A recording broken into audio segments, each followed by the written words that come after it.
அனைவருக்கும் வணக்கம். இந்த பகுதியில பார்த்தீங்கன்னா, 5ஆம் இடம், 8ஆம் இடம் தொடர்பும், குழந்தை பிறப்பும். பகுதி 3. 3வது ஜாதகத்த பார்க்க போறோம்.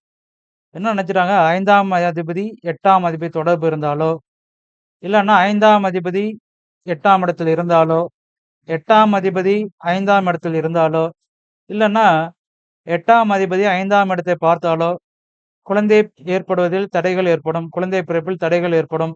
இல்லன்னா புத்திர தோஷம், இல்லன்னா குழந்தையே இல்ல அப்படிங்கிற மாரி மனநிலையில இப்ப நெறைய பேர் கேள்வி கேட்கறாங்க. அப்படியா? அப்படின்னா அப்படி கிடையாது. அதான் இப்ப 3வது ஜாதகத்த பார்க்க போறோம். சரிங்களா? இப்ப பார்க்கக்கூடிய ஜாதகத்துல 8ஆம் அதிபதி 5ஆம் இடத்தை பார்ப்பார். இந்த ஜாதகத்த உங்களுக்கு இப்ப டிஸ்ப்ளே ஆகும். கடக லக்னம். கடகத்திலேயே குரு வக்ரமா இருக்கிறார். மிதுனத்துல கன்னில செவ்வாய். துலாம்ல புதன், கேது. விருச்சிகத்துல சுக்கிரன், சூரியன். கும்பத்துல சனி, மேஷத்துல ராகு, ரிஷபத்துல சந்திரன்.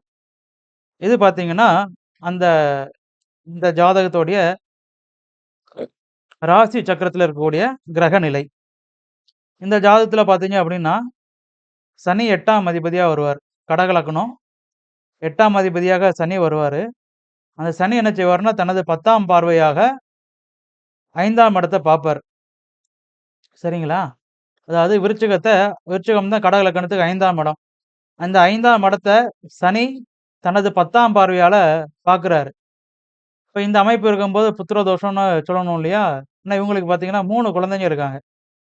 அதனால ஒரே ஒரு ஜோதிட விதிய மட்டும் வச்சுக்கிட்டு, நம்ப வந்து அ மனசுல கவலைகளை வளர்த்துக் கொள்ளக்கூடாது.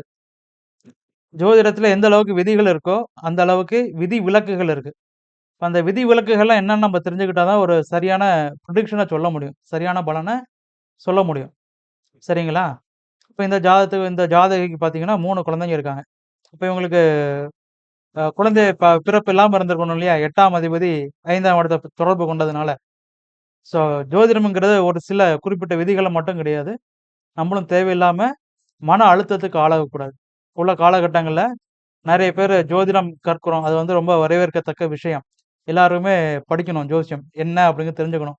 உண்மையா, பொய்யான்னு தெரிஞ்சுக்கணும் இல்லையா? அப்ப அது ஜோசியங்கிறது உண்மையா, பொய்யா அப்படின்னு தெரிஞ்சுக்கணும்னா, அது விமர்சனம் பண்ணணும்னா, அதுக்காவது நம்ம ஜோசியம் படிக்கணுமே.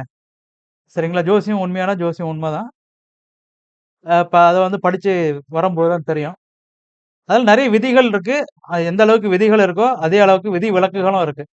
இப்ப விதி விலக்குகள்ல இருக்கும்போது, அதுல வந்து நெறைய மாற்றங்கள் ஏற்படும். சொல்லக்கூடிய பலன்கள்ல. சரிங்களா? இது வந்து பெரும் கடல். இப்ப இந்த இடத்துல பார்த்தீங்கன்னா, இந்த ஜாதகி 3 குழந்தைகள் இருக்காங்க. 5, 8 தொடர்பு கொண்டு 8ஆம் அதிபதி 5ஆம் இடத்தை பார்க்காரு. குழந்தை பிறப்பு இருக்கு. சரிங்களா? மீண்டும் ஒரு உதாரண ஜாதகங்களோட உங்கள சந்திக்கிறேன். வாழ்க வளமுடன்.